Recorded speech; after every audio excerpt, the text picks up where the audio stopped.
Welcome to Can I Be Blunt, where every so often I chat with members of the BDSM community about femdom, DS relationships, fetishes, and kink. I'm Mistress Danielle Blunt, a professional and lifestyle dominatrix with over 14 years of experience. Listen in while I interview my Twitter colleagues, about their thoughts on everything from orgasm control and cuckolding to age play and foot worship. These conversations are raw, intimate, unedited, and personal. And what I mean by that is that I didn't want to spend time editing this into a highly produced show. So, enjoy the authentic and unedited conversation. Hello, everyone. I am Danielle Blunt. I am a professional dominatrix and community organizer and researcher. And today we have a very special episode of Can I Be Blunt, where my mother and I will be talking about my coming out as a sex worker, her response, and a little bit about our relationship. I'm hoping that this can be used for sex workers who need some resources or want to come out to their parents or have been outed to their parents or parents who want to be more supportive of their sex working kids. And I want to give a caveat that overall, my mom has been super supportive of me. We still had some difficulties we've had to work through, and I know that my experience is not everyone else's, and that I'm very privileged and lucky to have such supportive parents. This interview is intended for sex worker community, and if you are a client listening, you can show your appreciation by sending a gift from my wish list or making a donation to a sex worker organization. And I am sure my mom would be thrilled if anyone wanted to gift her a pair of what she refers to, those cute little shoes with the red bottoms. So without further ado, I'm here today with my esteemed guest, my mom, to talk about having a sex worker daughter and coming out to your parents. Mom, do you want to introduce yourself? Hi, it's nice to be here with everybody. I hope that I have a few things to say that might be of value to you. I think you might. Introduce yourself, a little bit about you, in vague terms. Like what? What life experience led you here to? To having children? I don't know, sure. Well, I did a lot of schooling, found a man I loved, and we got married and had children. And I actually loved having a family more than anything, having kids to take care of and share life with. And I feel like I, too, have been very privileged and fortunate to have such a good life. Okay. Well, here we are, about to cry, not 2 minutes into the episode. So let's quickly change the subject.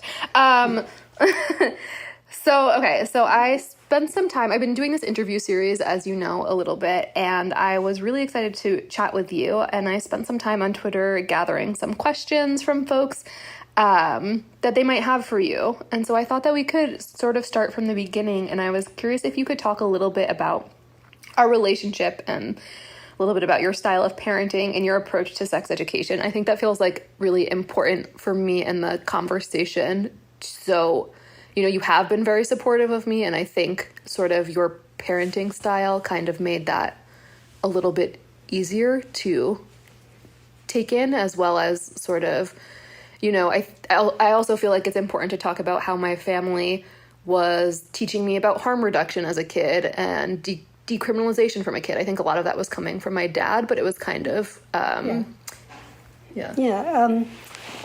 we had a fairly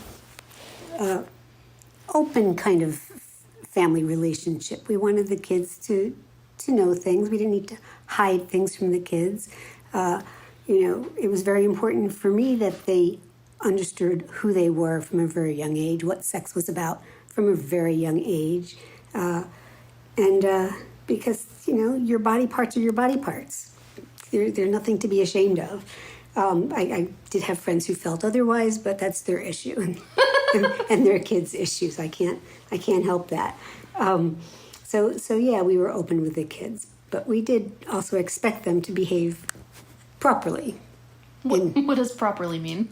Be respectful of people and others and stuff. My daughter had a very keen sense of right and wrong from a very young age, and she would also be the negotiator, the person who was always trying to get her friends to, act properly, to get in a together kind of way. Like if they were arguing over who got to go first or whose way it was going to be. My daughter would always have a plan on how to make it so that everyone got a fair chance, which I found delightful and appreciated that. But she also was really, would get upset if she saw something that was wrong, and it was just visceral for her. Do you want to talk a little bit about how much I liked getting my way as a kid? And she really liked getting her way. But she also wanted it to be fair, too. I mean, like I said, there was this one time in particular, I remember sitting on the stairs, and there were 3 of you, and everyone wanted their way, and you came up with a plan so everyone would have a chance at their way. Look at me go, a little a baby mediator. Yeah. I like it. I like what you said about how their kids are dealing with it too if they weren't open to talking about sex. And I know there's like a little story about me in families that I was like, that if people didn't want to have the conversation with their kids about the birds and the bees, that they would just send them over to my house and they would know in detail by the end of it. And so I'm curious a little bit about your approach to sex education. I know that we've had, I was really curious. In reality, kids when they're 3, frequently 2, 3, 4, their mother might be pregnant again, and so it would be an opportune time to discuss sex and the birds and the bees. Unfortunately for my daughter, she didn't have that opportunity because I did not get pregnant again, but she was curious nonetheless, and she kept asking me about sex, and I would give her some information, and then I would say, oh, and I'll get you a book from the library. And I kept saying that every time she would ask. So anyway, I neglected to get the book, and finally one day she says to me, we're sitting in a car at a light. With my brother. With my son and daughter in the car, both in car seats. And she says, Mom, when are you going to get me that book on sex? And I go, oh dear. I keep forgetting. I'm so sorry. But I think to say, well, what do you think sex is? And she says, well, the girl gets on top of the boy, the penis goes in the vagina, because she knows all that stuff. And I'm about to say, well, that's right, sweetheart. When, chiming from the other side of the back seat, my son says, no. The boy gets on top of the girl. And when I gather myself after that episode, I managed to say, well, it can be done both ways. Thinking that we're good. And again, a few beats go by, and my daughter says, well, how'd you do it for me? Like it mattered. And again, it took me a little bit to respond, but I said I didn't really remember, and she'd have to speak to her father. I love that story. I also very on brand that I was like, no, the woman's on top. Like, obviously, I couldn't conceptualize something else. And why should you? Yeah, exactly. Okay, well, thank you for that background. I feel like it's helpful for folks to know, how that open line of communication was always kind of there from the start. And I felt very comfortable asking you questions when I was younger. And I felt like I would continue to ask you questions, and you'd always give me very honest answers. And I think the reason I remember being so curious about sex is that it made people uncomfortable and they didn't want to tell me. And I felt like that was the only thing that I came up against that people wouldn't immediately share information with me. And so I think it was always about power for me, was that this bit of information is guarded. It's safeguarded. It's not for everyone. And I remember having this conversation with with someone else who was teaching their kids about sex and like getting to be there with them, and they read like the book, and the kid was just like completely enthralled and like just like, I can't believe I didn't know this. And the older sibling walks in and is like, oh, she knows about sex, now everyone's gonna know.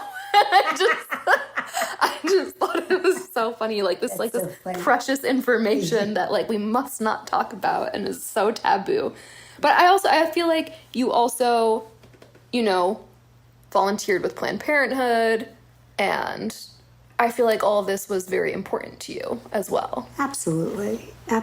Just making sure that everyone has equal access to reproductive health and care and abortion if necessary. Yeah. It's, you know, it's not something that other people should be telling people how to care for their bodies and when to have a baby. Yeah. Yeah. I always appreciated that. I feel like there was also like the sex talks that you had with me weren't like, oh, you should wait till marriage. It was like, you should feel comfortable saying no. And you shouldn't be having sex unless you like feel safe. And you should do it safely. Right. Yeah. Okay. So I feel like that's helpful background so that when later I came out to you as a sex worker, someone was on Twitter was asking if you could talk a little bit about your initial response, if you were surprised.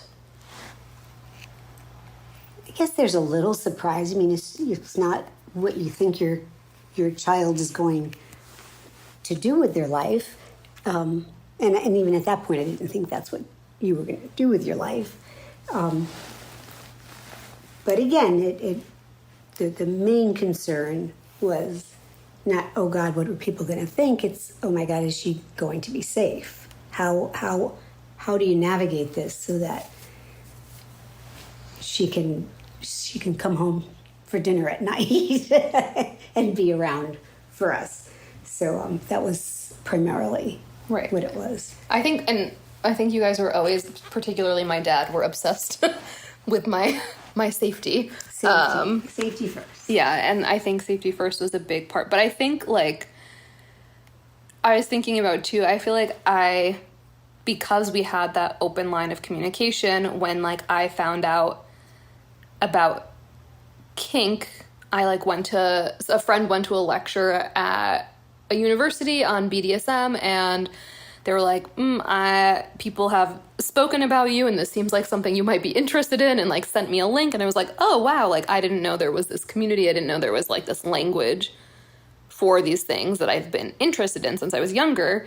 And I was in communication with them for a while, and I know when I was going for the first time, you actually accompanied me. You didn't remember this until I reminded you about it, but you actually drove like 45 minutes with me. I was like 19 at the time in the car, and you were like, I'd like to just wait outside if that's okay. I do remember now, yeah. You remember? Yeah, because I remember the area. Well, yeah. Like what was going through your head at that time? Because you were in the car for like 5 hours. Just wanted to make sure you came home. Yeah. In one piece. And I don't know, it's nice. Like, you've been my safe call before. I've like, you know, you really like embody that, like just wanting me to be safe and like, right. You know, making sure of that. Right. That's just who we are. Yeah. And so I think part of the coming out is that so both you and my dad knew that I was doing a photo documentary series of a BDSM training chateau. And liar, liar, pants on fire. I did take photos. And I was also doing sex work and also engaging in kinky play. And I know at first I had just told you because I felt more comfortable talking to you about these things, because also a lot of the safety stuff was very helpful, but also a little neurotic coming from my dad. So it felt definitely more comfortable, and we just had a closer relationship. But Yeah, I don't know if you want to talk a little bit about what that was like.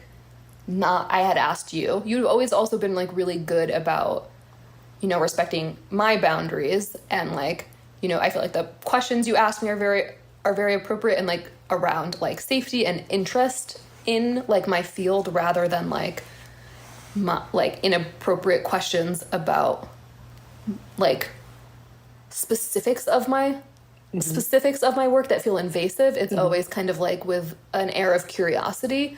And I guess I'm curious, like, what that was like to be the only parent that knew, and, like, still be in relationship with my dad, and, like, how it kind of shifted. Well, it was hard, and it was not easy for me, but, you know, I wanted to respect your wishes.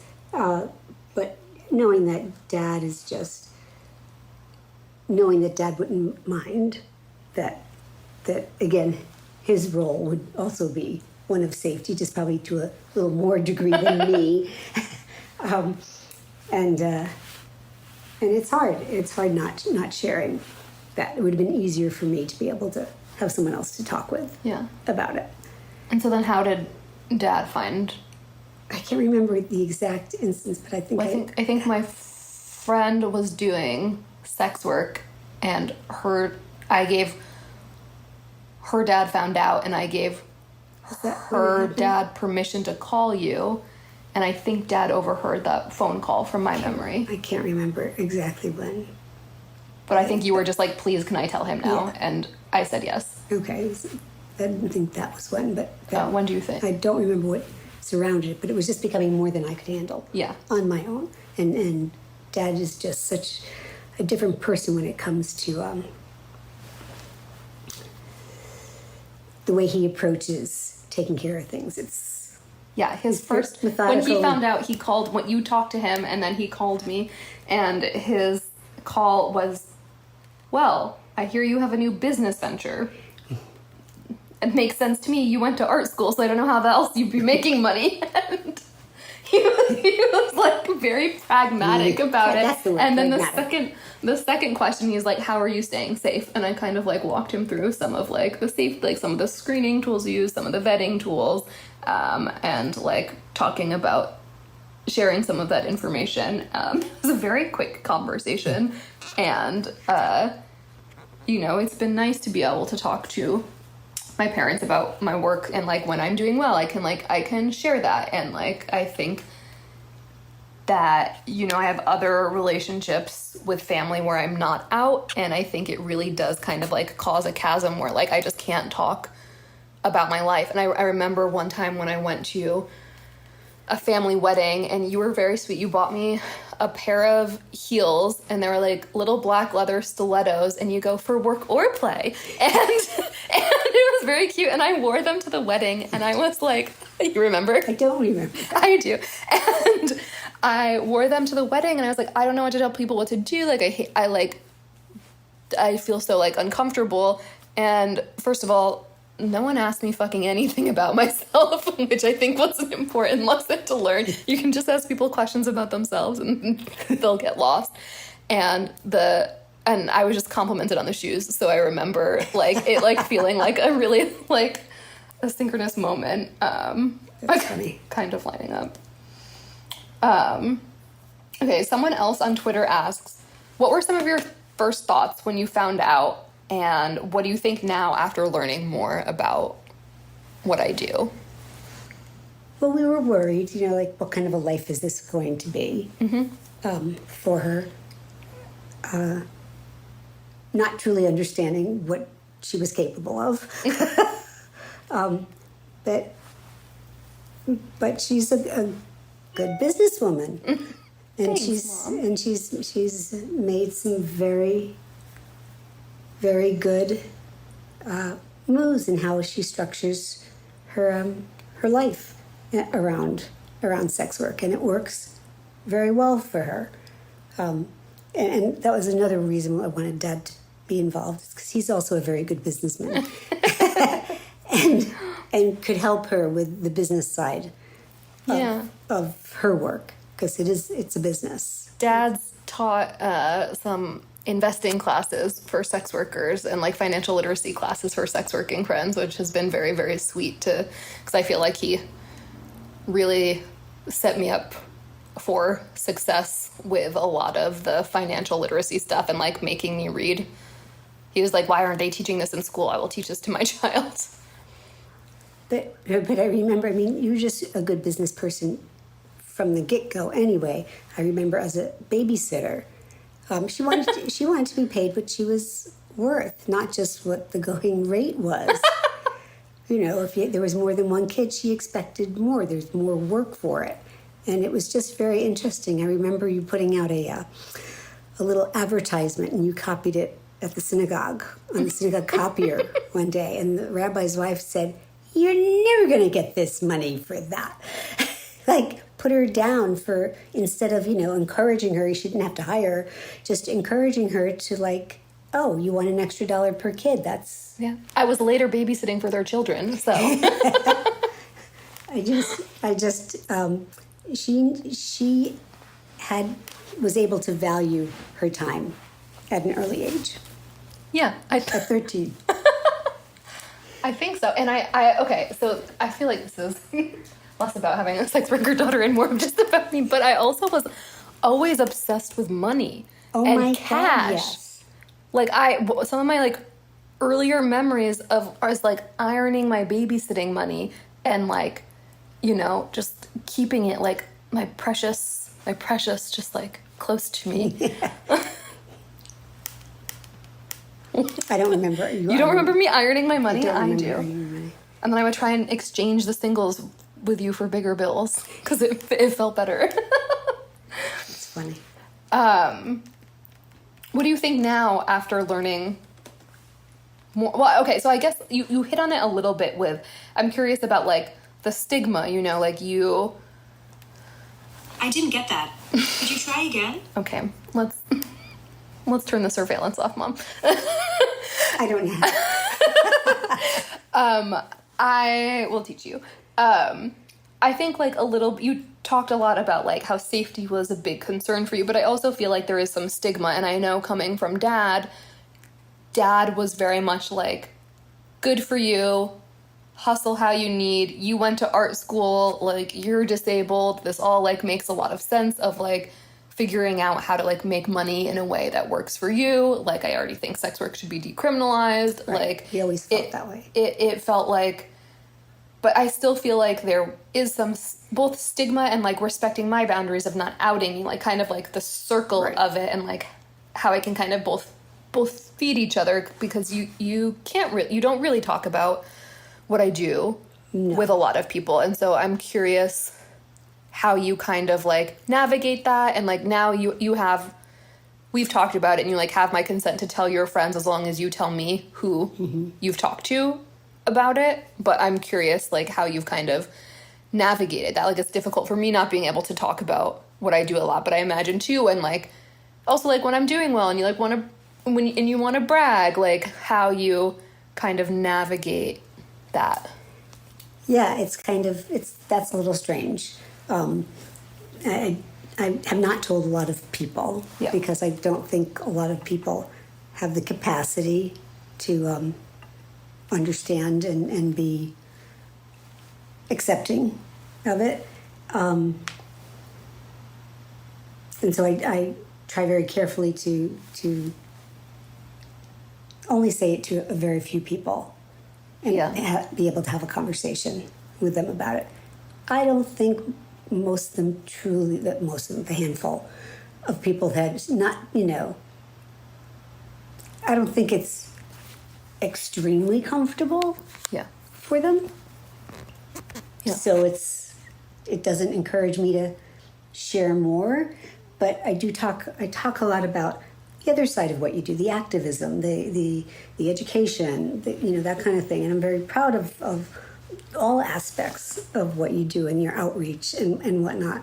And like, having something published in a law review was very exciting. And I mentioned it to a number of people, based on the kind of work that it was. And then they ask, can they see it? And I forget that it's not her legal name.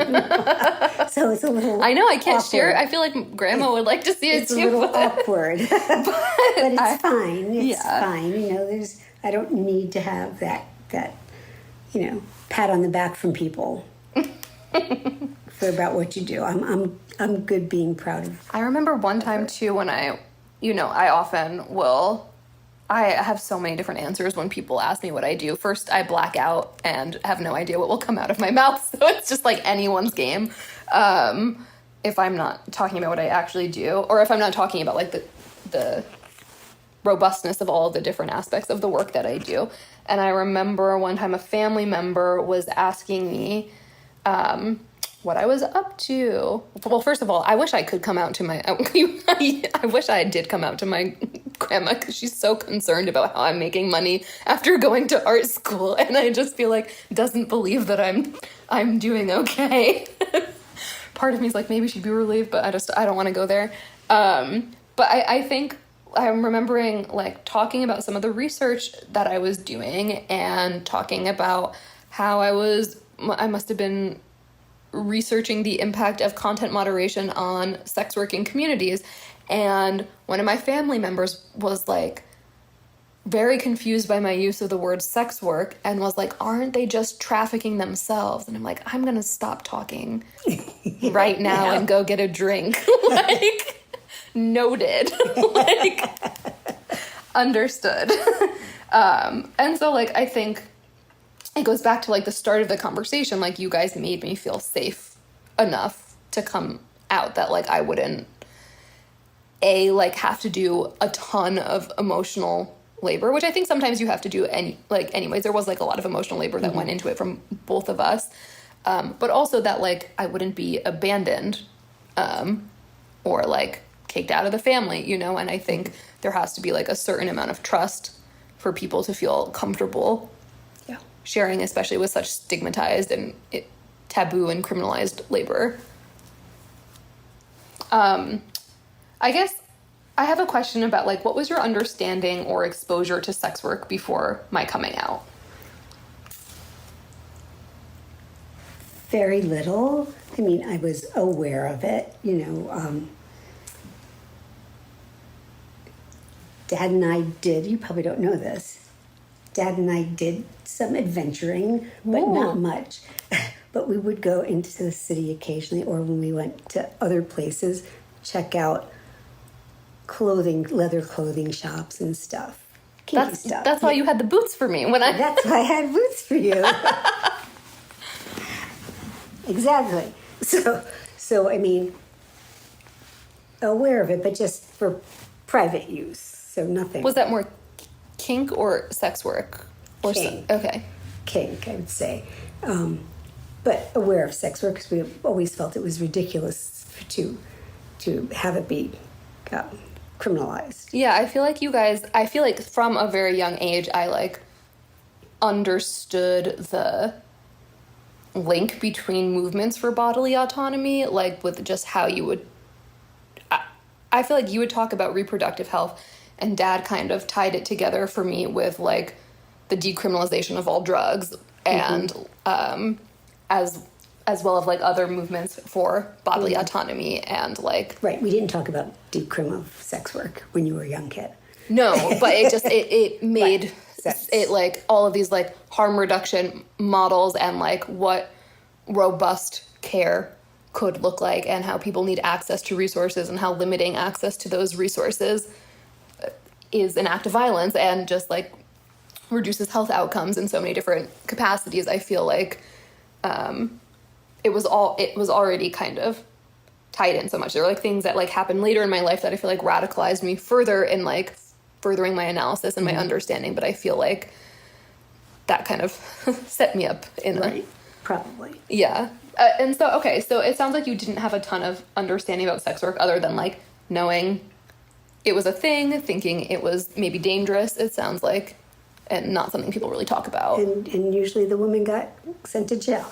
Yeah. Okay. So a lot of it like from propaganda that you're watching on TV and like Law and Order. Yeah. Like Right. Yeah. Yeah. Okay. And what about well, I think something else that's come up when we've been talking about sex work is that I am disabled, and I don't think, like, you know, I think I have a lot of barriers that I would face in, like, maintaining, like, traditional 9-to-5 employment when I, like, go months at a time without really being able to work in that capacity. And I think, yeah, I don't know.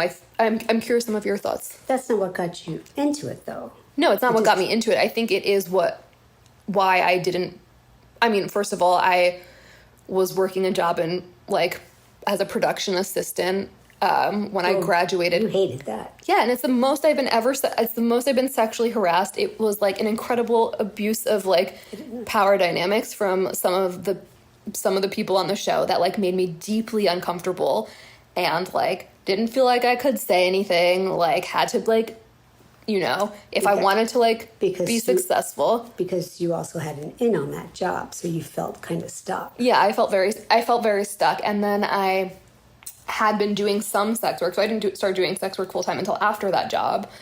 And I was like, what the fuck? Like, I can make in, like, 4 to 10 hours what I was making an entire month working 10 to 12 hour days. It just did not make sense to me. And I'm like, I do not want to, like, spend 10 years of my life working my way up to some job I don't even know if I want, when, like, this is both, like, more intellectually stimulating to me and financially lucrative in a way where I can, like, focus on my art. I can, like, rest when I need to. But I feel like as I got sicker too, it was like, well, you know, I can't sit at a desk for 8 hours. That's something my body's never going to be able to do. Right. So I'm curious if you have, like, any thoughts on that as a parent of a disabled sex worker, and, like, I think you hit the jackpot. I think you did. I think it just worked out really well for you. Yeah. You do have a degree in psychology too, which you're putting to good use. Thank you. I'm not sure you needed that degree because you always had that talent. Thank you, Mom. That was very sweet. Okay, so you talked a little bit about your exposure and understanding of BDSM. Someone asked, I would love to know about your mom's understanding of kink and how it's changed, if at all, before or after you came out, and if you found any resources helpful over the years. Has it changed over the years? Well, I didn't know much about it. Yeah. I remember when I was in college, don't remember what aspect of my college, my first crossing paths with it a little bit was being downtown on a Sunday, in a city, a small, quiet city, and seeing a man dressed in leather and spikes walking a woman on all fours like she was a dog. And it was definitely unsettling to me because I had no idea what the heck was going on. Mm-hmm. But in my memory, when you told me the story, the man was on the leash. No. Wrong memory. But also in another time in the same city, looking at an apartment to rent and coming across what would be called a dungeon in the attic. Really? Yeah. You never told me that. I did. I don't think so. I thought I just told you that recently. Yeah. Which, you know, Did you guys rent it? No, we didn't. And, you know, it was titillating, if that's the right word, but Yeah. also, you know, unnerving. You know. Yeah. Kind of like that, like, uncanny, like, both drawn to and Right, exactly. pulled away from in some way. I also know when I must have been like 15 or 16, when I wanted to dress up as a dominatrix for Halloween. And I'm doing air quotes right now, borrowed a pair of thigh-high leather boots for my costume. And I told my dad that I was Catwoman, and he bought me, like, the shittiest whip from Hot Topic for my costume, and I threw on little cat ears. And I later found out... What did I find out? What, that they were mine? Yeah. Yeah. Yeah. That's all you have to say. Fancy that. Yeah. Who knew parents have their own sex life too? It's amazing. I guess that's how I came to be. Someone also asked, how can parents of sex workers find other parents of sex workers for support and community? And I think this is an interesting question to ask you because, yeah. You know, that I don't know how that happens. Yeah. How you find other people, but it's different for everybody. You know, your father and I are pretty open, and we're not everyone's like us. Right. And so it's very difficult. And I think I'd recommend, rather than finding parents, finding a good therapist who could walk you through that, because using your term, it's a lot of emotional labor, that especially if somebody who really needs help understanding and trying to turn it around and be accepting. I think you did a little bit of that with my friends. Yes. Parents, and it was hard for you. It's hard. It's hard work to. You're not going to change someone's mind, and I didn't change their mind. I just was able to tell them how we trusted our daughter. We gave her as much guidance as we could, support, trying to navigate situations, and just again making sure that she came home for dinner when she was supposed to, and was in good shape. That was our primary goal. But for other people, it's so much more emotionally laden, and just it's really hard. And I would recommend a good therapist to be able to understand them. Once you start to be able to accept and embrace your child, then I think talking with other people in that situation might be of benefit. Yeah, I think that makes sense too. And I think we were taking notes. You were like, I'm not a professional and don't, Yeah, I think it's like, I can't take responsibility. Yeah, because I think it can be a lot. I'm thinking too, like, it reminds me of like, when people are coming out to homophobic parents or to parents who like don't really understand what queerness is. Like, it's not going to be super effective to talk to other parents of, you have to educate yourself first, I think is a really good first step. And, like, you've read all of the resources that I've sent you. And like, I think it's been really cute. My dad sent me some articles on sex work when he sees them in the New York Times. And once I was quoted in it, and once they had cited my research as one of like a primary source. And I thought that was, I don't know, it was just nice, like both they'll read what I send them and will also like send me things and be like, what do you think of this? And so there can be kind of that dialogue. But I was just remembering too, from when I was younger, I very vividly remember I didn't really date a lot when I was younger. Mm-mm. And I remember being in the car with you and you being like, well, if you ever want to bring a girl home for dinner, you're welcome to. And like, you definitely like thought I was queer before like I was like even interested. No, absolutely not. We did not think that. Really? We just wanted you to know that it was okay. It didn't matter to us which way you swung. But I think like, I don't know. It's like I wanted to have this conversation with you because I think it might be helpful if like people need to have some exposure to parents who are supportive. But I also think it's like important to like talk about like some of what set us up for success in like your openness, as well as like, like some of the privilege that I have in that, like when I started doing sex work, I wasn't doing survival sex work. And I think I had like more, because we had that open relationship, like I think a lot of kids get kicked out of their house for being queer and start doing sex work. So I feel it all feels really related to me that like, like if something went wrong, I would have been able to come home with you. Like if something happened to me at work, like I could come and spend time with you and like have a place to stay if I needed to, which I think is also like when we're thinking about harm reduction, like, having backup plans and things like that are so important. And so like I do want to acknowledge that privilege in this, that like not everyone who will be listening to this will have that same experience or come from like the same class background that I was coming from. And I think that adds a whole lot of other variables that make some of these conversations more difficult. Yes, absolutely. Absolutely.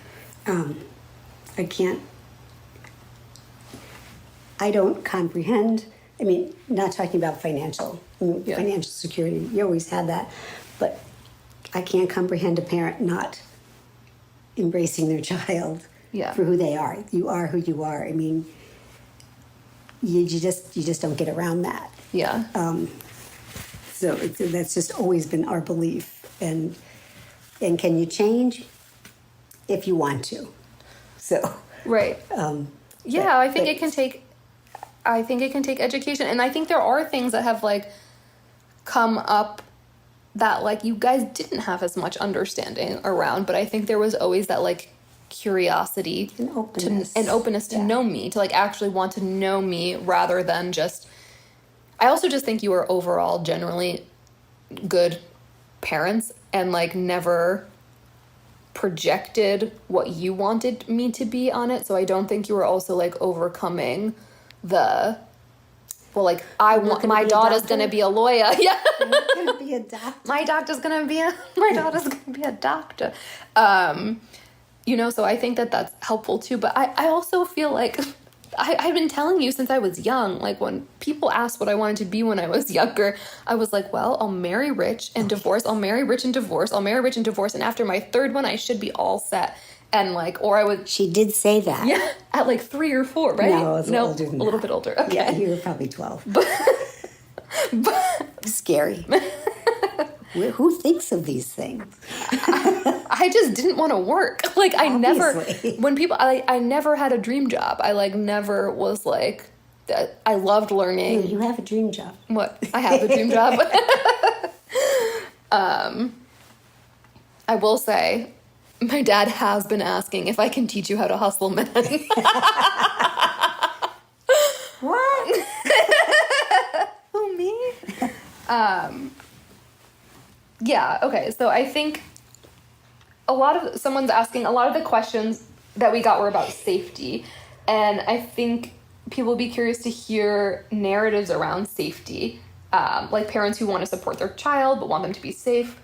What did you ask me about how I was doing to stay safe, and what were your concerns when I first told you first now? And I think what I want to talk, if you could talk a little bit about dad and safety might be nice, because it's definitely... You got the brunt of it. I know. But... And, yeah. He was very... Our kids were not allowed to wear scarves. Yes, because Isadora Duncan got stuck in a convertible, right, and was choked to death. There was just like a lot of neuroses, and I was always thinking about safety since I was very, very, very young. Yeah. Her father is pretty obsessed with safety, which I guess is a good thing, but it's irritating from time to time. But overall, it's a good thing. So the kids were really well schooled in that. But that also came, like when they were young, like if I was supposed to pick them up at school and I sent somebody else, I was supposed to give the new picker-upper a password, which I could never remember. And I would refuse to get in the car with them. I'm like, you motherfucker are trying to abduct me. I've been schooled on this. I know what this is about. And they're like, we just want to give you a snack and bring you home to your parents. And I'm like, that's what he said you'd say. Because I wasn't as good at it as her father was. He had all these passwords and stuff we were supposed to remember. Well, I also grew up in the late 80s, 90s stranger danger era, where that one statistic of child abductions was wildly blown out of proportion or misquoted and taken back, and just so much kind of stranger danger fear when, I did a stand-up routine about this where, the part that my dad forgot to tell me about how everyone was out to abduct me was the fact that it always happens by, like, a parent in a custody battle, and that most... Usually. And, like, statistically speaking, and, like, most violence occurs within the family structure. And I do think that that was something that was missing from his paranoia to, like, talk to me about. And he's like, well, I wasn't gonna, and I'm like, well, I think it's still important to know that, like, people who, love you can be the ones who hurt you. Right. And that's not okay. Yeah. And I think that felt a little bit missing in some of the narratives of safety. Yeah. Yeah. But overall, I think, there were some good lessons to have, except that you now have to be in therapy for it. So, yeah, I know. Again, I know how to fake a seizure in case someone tries to molest me. Yeah. So I've been practicing for years. Me too. Me too. Thank God for therapy. Oh my goodness. I have to say that in that class where I learned how to do that. You took a class? It wasn't just from Dad? No, I did a self-defense class. And Is this a tactic? That was the most effective. I was the only one who pulled it when somebody was pretending to attack me. They were off me in a second. It was like, holy crap, what's going on? So it's very effective tool. Cool. Very effective tool. Noted. Someone asked a question about if there was any judgment about why someone would choose to do sex work and any overcoming of that you had to. I don't think so. I don't remember that. No. This is such a natural fit for my daughter. She always loved telling people what to do. She just did. It was who she was. She was not very athletic as a young child. Oh God, what story are we going with? So when in, I think it was 8th grade, she came home and said she was on the crew team.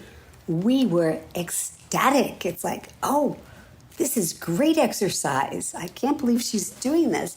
Of course, she was the coxswain, which is a perfect position for her because she was just yelling at people and telling them what to do. And I was disappointed, but she assured me that she'd be working out with the team, but she didn't. I coxed for, like, the varsity boys and just got to yell at them. And I remember once the coach came up to me, we were, like, doing, like, our circle of warm-ups, and I'm, like, making all the boys do burpees. And the coach was like, don't you want to work out with your team for morale? And I was like, no. I don't remember that story. I do remember that. But it was just a perfect fit, as is being a dominatrix. Thanks, Mom. Natural progression. Someone asked this question, which I thought was sweet, which is, what is one thing you're most proud of me for? That's lashes. How she's put her life together and has made this line of work profitable for her so she can, hopefully retire in comfort when she gets the book. What I'm really, I guess, most proud of is actually her, I want to call it charity work, but I'm not sure that's really quite the right word. Activism. Organizing and activism and her care for community is very inspiring. It's very sweet.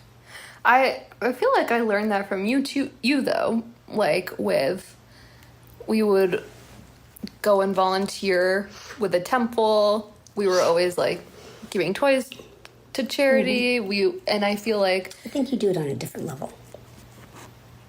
Sure, but you also spend so much time volunteering for Planned Parenthood, volunteering at the temple. It was always... The school. And you made sure to, like, bring me with you when you were volunteering at homeless shelters and things like that. I feel like, it also felt like very much a part, like, the Judaism that I was raised in was very much about community service. And I think that like, really stuck with me. Like, I remember the mitzvah days that we would do with Temple. I feel like those always... And you would have nice conversations with me. It's nice to hear. You did something right, Mom. So nice to hear. But I also want to say that, again, we had a privileged life. I had a good education. I could have had a very good career, and I opted to stay home. Right, you had the privilege. We had the privilege of staying home and taking care of my family, as opposed to having to have two multiple incomes. jobs. Yeah. Yeah. So we were very lucky. I mean, I felt very fortunate. I think something that's interesting too is, okay, so my dad was a dentist, and you always talk to me about how obsessed I am with money and how you wish that you kind of had some of that understanding. What do you mean? Like you said that when my dad proposed to you, everyone was like, oh my God, you're going to marry a dentist? Yeah, I had no concept. And you had no idea Right. that was a good life choice for you. It was, that was not where I was going with that. Whereas I'm like, okay, let's exclusive. I think because I think you both came from more working class backgrounds, and then later in your life moved up class. But I feel like both have some like money trauma around not having enough and like wanting that. And so I think that also my dad's neuroses, I think a lot of that kind of still got to me, despite having more security than he did when he was growing up. Yeah, you guys had a good life, but it was not over the top. Right. Yeah. They weren't allowed to get sodas at dinner when we went out. That's my biggest trauma. No. But I don't think that I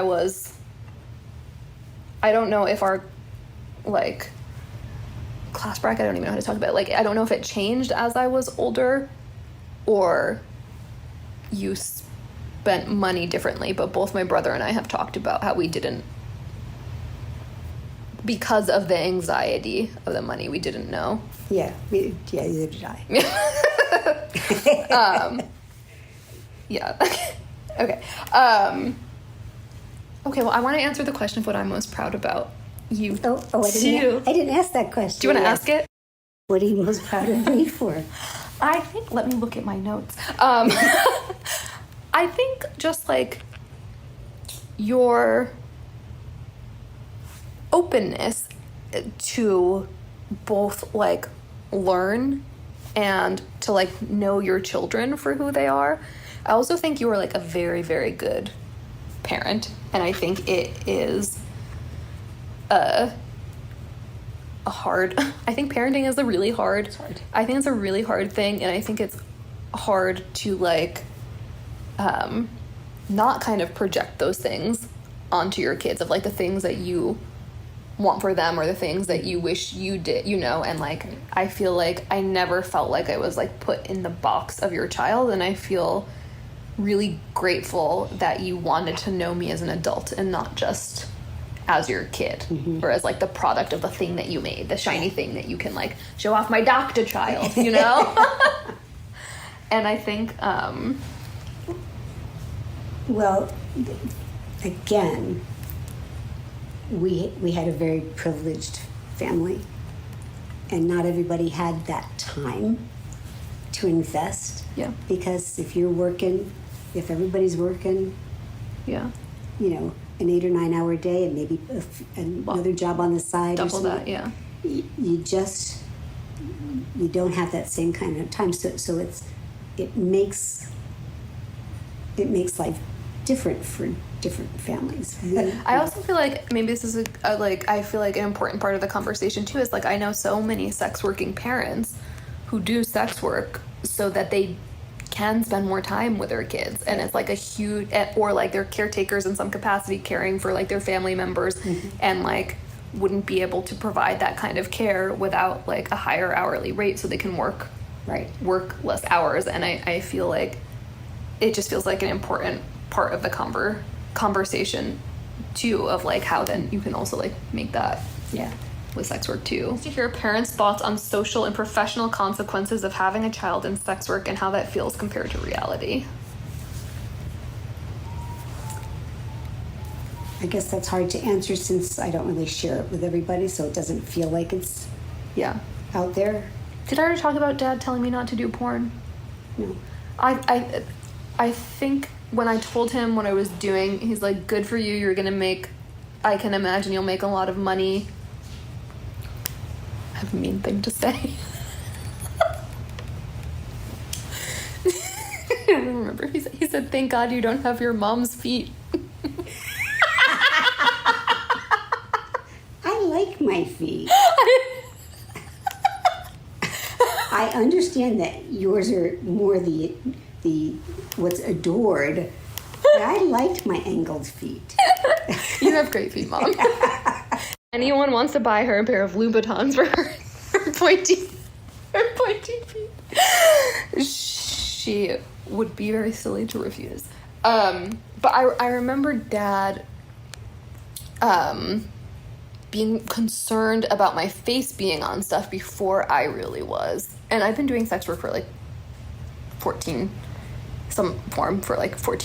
plus years. So it was kind of before the threat of AI. It was, you know, before like the threat of like AI and facial recognition wasn't really the concern so much as like professional respectability. And he was really concerned with my ability to transition into other labor sectors if that was what I wanted. And that was some of the conversations we had around safety, was like, how might this foreclose on other opportunities? And it was really like, don't do porn because of that, because that's what he saw as being more visible in a way, not too far, but visible in a way where you can't pretend that you hadn't done it. And I feel like I've done enough different types of sex work, and like all of my academic work is under my sex worker name, that it doesn't really matter. It doesn't really matter at this point. What do you mean?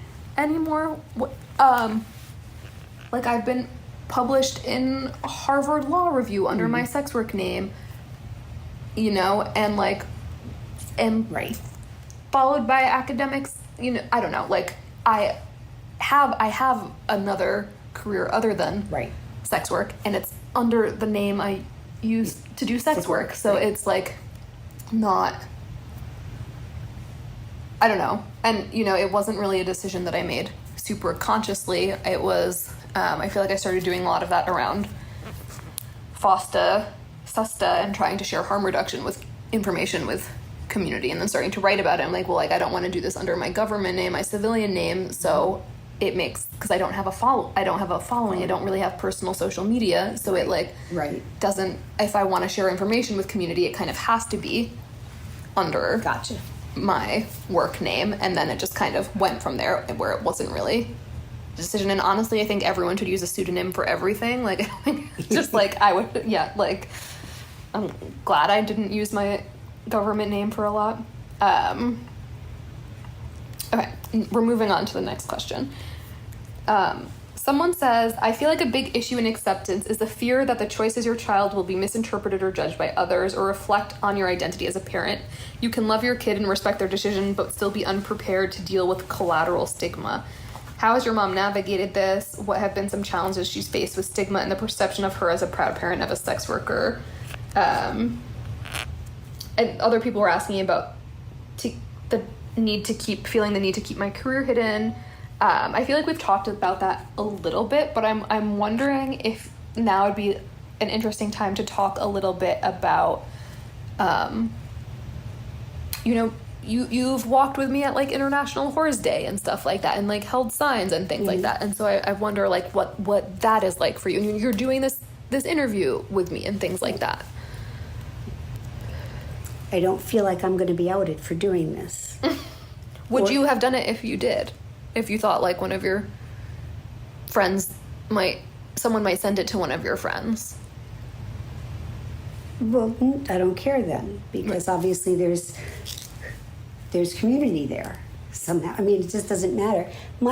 It doesn't, I guess in a little it's like, oh, what are people going to think? Is that about me? Right. I don't really care all that much. Right. I mean, there, of course, you always care a little bit. There's always a little kernel of, you know, it's uncomfortable, but you know what? Who gives a shit what they think? If they can't accept me and my daughter, then they're really not worth having a relationship with. That's their problem, not mine. I'm pretty comfortable with who I am. Right.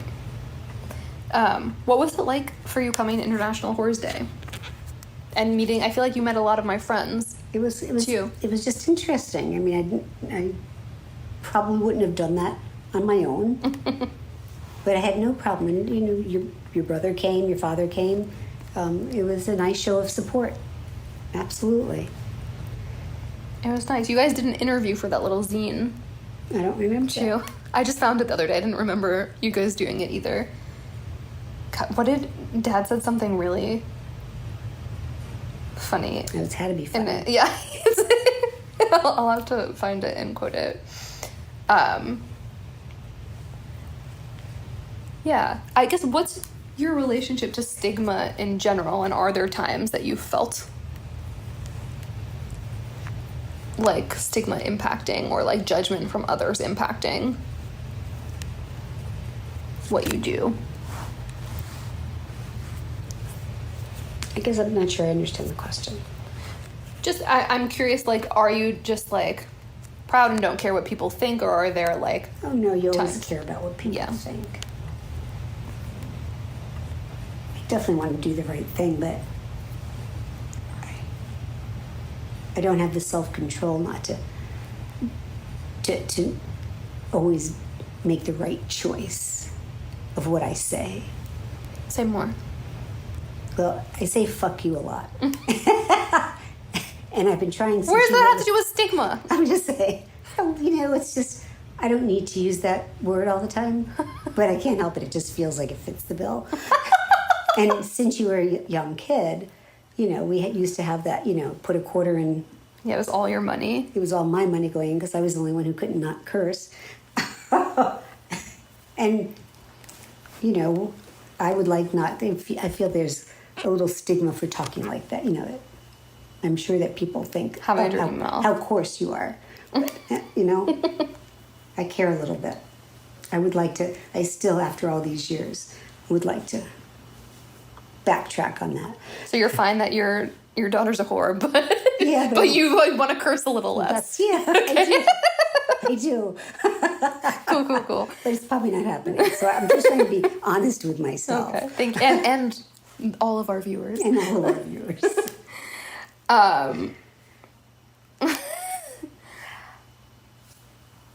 Okay, I'm looking for my next question.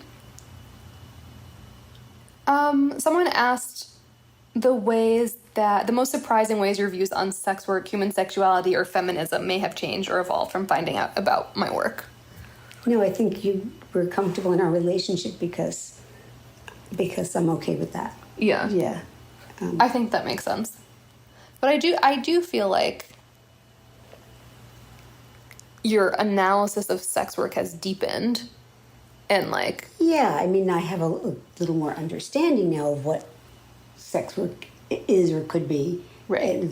And it has a huge range. Right. Of what it could be. I wonder how I would feel if you were doing this because you had to survive. Would that make a difference for me? I'm right, and it's like I think there's a difference between doing survival sex work and like having like I have degrees in college that I could have like pursued. I could have pursued my path in production, and I think, you know, having you guys were like, I can like go and stay with you if like anything were to happen are so many like avenues of protection that like increase safety. And I think like the less access to resources that people have, the more dangerous the work is. And so I think it's a good question to ask, but I feel like you would still be concerned. The safety would still be yes, the biggest concern. It's always the biggest concern. Yeah. Yeah. Just like it was for Dad since the time you came home from the hospital. Yeah, it was like regardless if I was doing sex work or not. I was like, yeah. How? Let's make sure she doesn't get killed. Just all the time. Okay, someone asked, would love to hear what advice and thoughts you have for other parents who may come to find out about their child's lifestyle or career in the sex work world.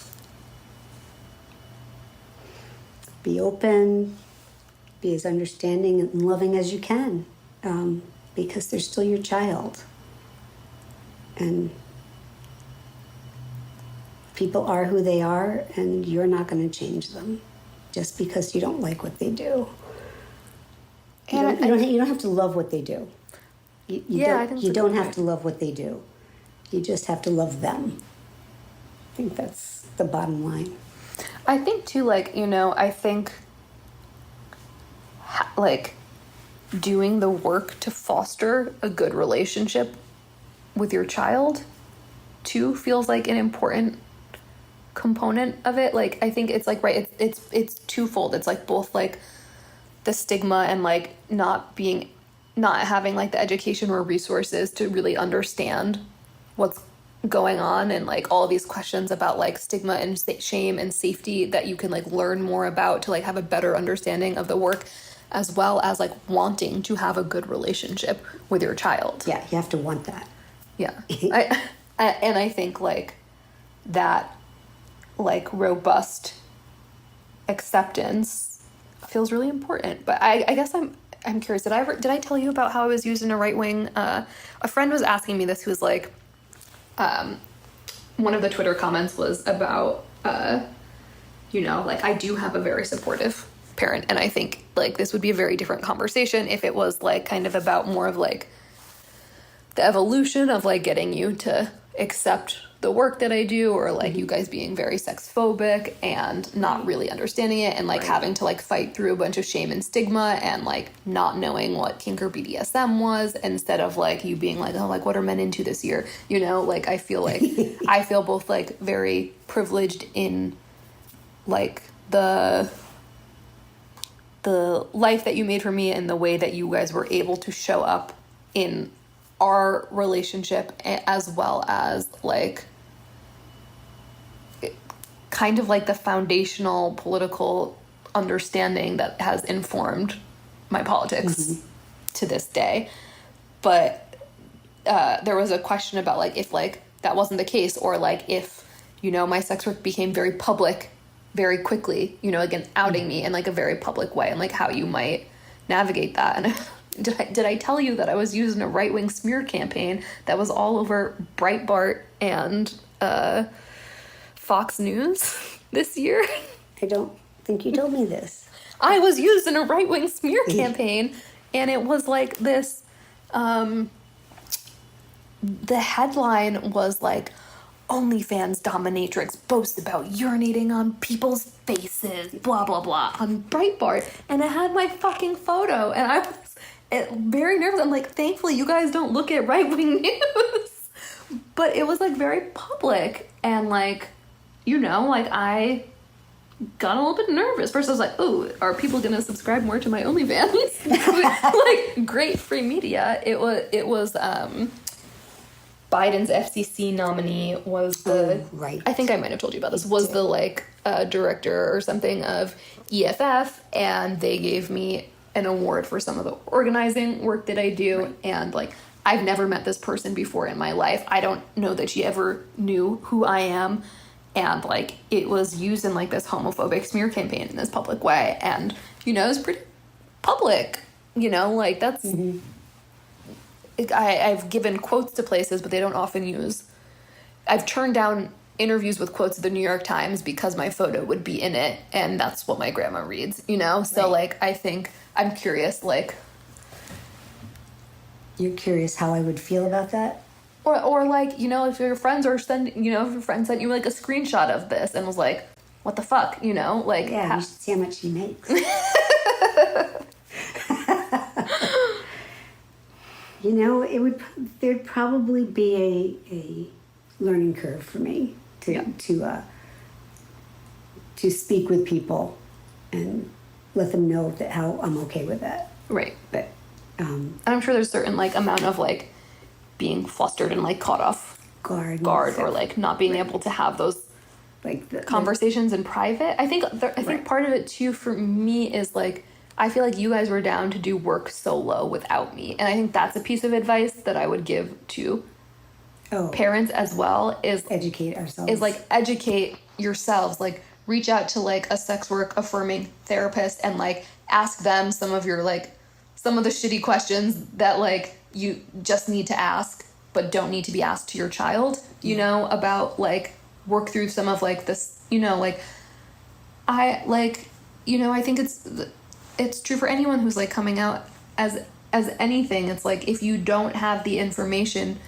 you're gonna have a lot of questions that I don't necessarily think are that person's job to guide you through. And I think your child's job to guide you through, you know, like if and I think, well, I'm going to disagree with you on some of this. Okay. Because I think that if the child wants a relationship with your parent, they may want to help on I'm not saying they can't help, but I think if you're I feel like I could do it with you because the emotional labor was like less. It was less. I'm not sitting here having to, right? Like Sure. I think like Good when point. Good point. I never had to come out to you guys as queer. I just had to introduce you to a partner. You know, it wasn't like I'm like having to like. Do you hear that? Who was it? That was someone sending me money. That was my Cash App I notification. didn't know that was for you. You think it's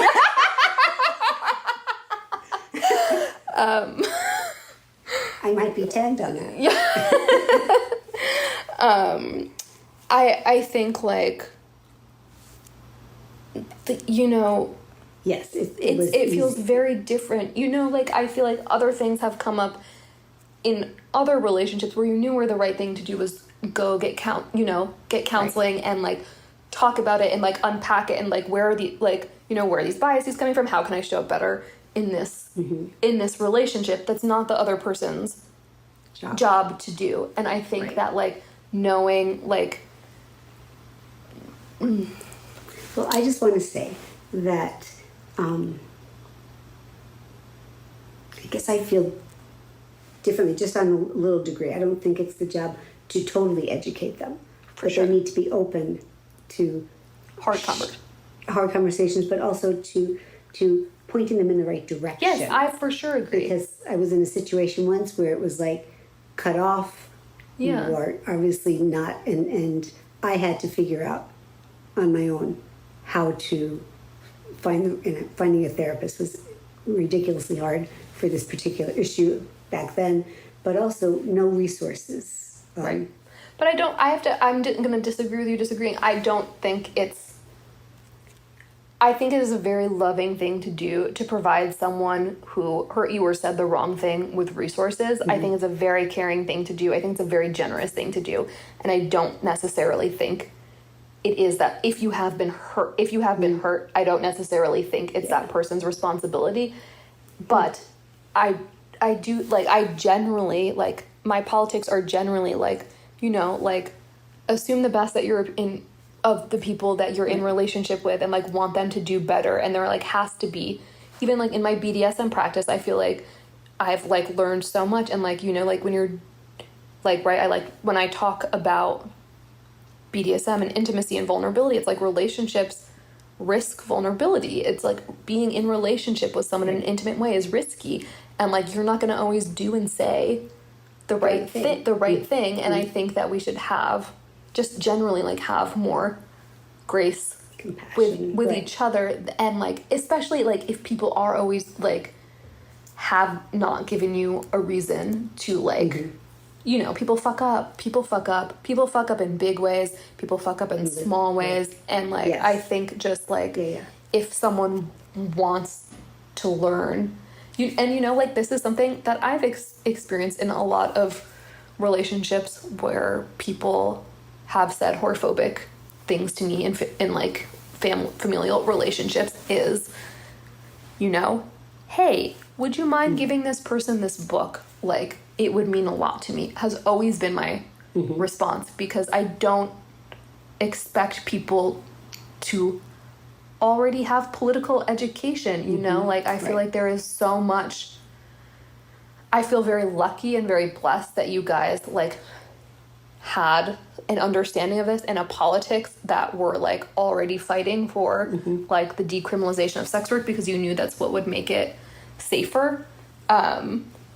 But, like, I don't think everyone's in that position. And, like, when you are, like, unpacking these big things, like, whorephobia, you know, there's so much tangled up in there, and like all these questions I feel like we're asking us about like stigma, shame, safety, like fear, your relationship with your child, and like those are big things that can like be like really heavy and like a lot to unpack. Like if you've been told your whole life that something is not okay and something is wrong, and that is like at your or against like your religion and like your indoctrination, and like, you know, those are big things to unpack. And that's, I think, more so why I'm talking about, like, you know, I think it's great if like the sex working kid can provide resources, especially because like they can be hard to find, or like you might accidentally find like swerfy, like anti-sex work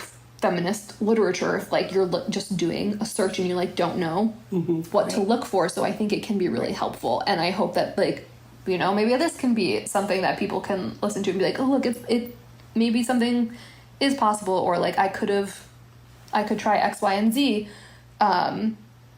or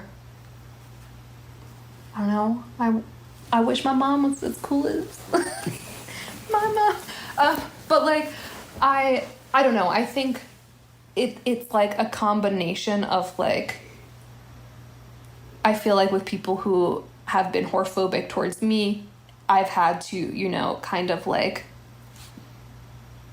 sure, some people I'm like, no, like I don't want to be in a relationship with you. I'm not doing this work with you.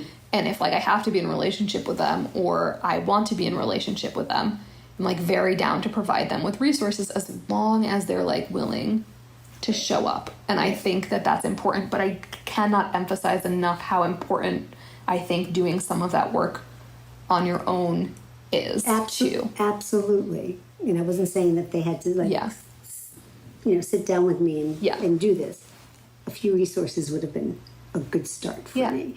Oh, no, totally. I think that's super valid. And I think like, right, I think like part of what we're talking about too is like trauma and fear, and like taking all of your own shit that were put, like all of the parent shit that was put on them from childhood, and that like they were taught about sex and sex work, or not taught about, or taught about like slut shaming and whorephobia, and trying to unpack all of that with all of these like other variables, like, you know, like race and class, and like, is your child going to be safe? I feel like can make the conversations not go as well as some of ours have. And I think like, you know, I really think it comes down to like, do you want to have a relationship with your child?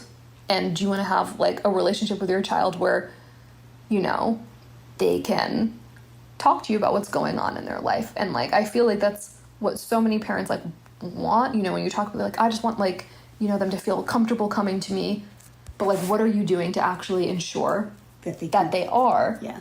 And I feel like, you know, I feel like some of the early harm reduction conversations that I had with my dad, I feel like dad gave me a lot of the early harm reduction conversations, which I also think was half a joke and half him being totally serious. This was before fentanyl strips, which was like fentanyl testing strips, and before Narcan was widely available. But his drug talk to me was like, don't do hard drugs, and when you do, make sure your friend does it first and wait 20 minutes and see what happens. And it was like, don't drink, and when you do, call us for a ride home. And like, you know, like, you might be in a little bit of trouble, but it's gonna be fine. Like, it's better to make it home. Yeah. And I feel like, I think those conversations made this conversation easier, because it was always about safety. Yeah. I don't know. Well, this was a fun conversation. Do you have any safety, and we wrapped it up? Yeah, I just like tied it in a neat little bow. Beautiful. Do you have anything you wanted to add, or anything else you would want to say to any sex workers who are listening, or any parents of sex workers who are listening? I don't know, just, you know, have the best relationship you can Yeah. with your family, because the support is really, If there's support. yeah, I mean, having that support is important. So if you can foster it, you should make the effort to do it. Yeah. I think too, community has always been like a really big thing, and I think I just like, you know, I know that like the type of relationship that we have is not possible For some people. for some people, and like I don't want to like leave it quite on that note of like do everything you can to have a relationship with your parents, because I don't always I want said if you can.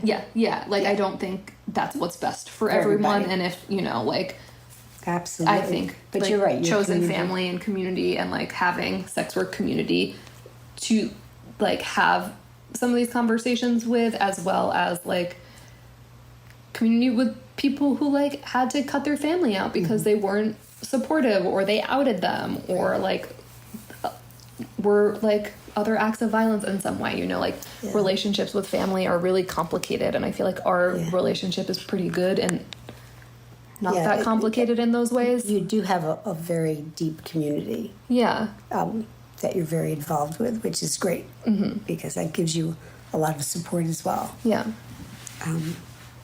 Because as much as we are supportive, we don't know everything Right. in your world. Right. So it's good to have that as well, for sure. Yeah. I think it's nice. I know that my friends too, who you've met, who can like, you know, who aren't out to their parents, has been nice to them to like be able to like tell you. And I don't know that they're not out to their parents necessarily. Right. But I think like from what they've told me has been nice to like see you being supportive, as well as like, you know, they can just say, oh, like I'm one of her dom friends, you know, like, and just not have to Go any orchestrate. further, right. Yeah. Right. Orchestrate, I like that. Yeah. Okay, well, thank you for taking the time to talk to me, Mama Blunt. I appreciate you, and I hope people might have found anything useful in here, or at least amusing. I hope so. Okay. Always a pleasure spending time with you. Yes. Bye. Bye.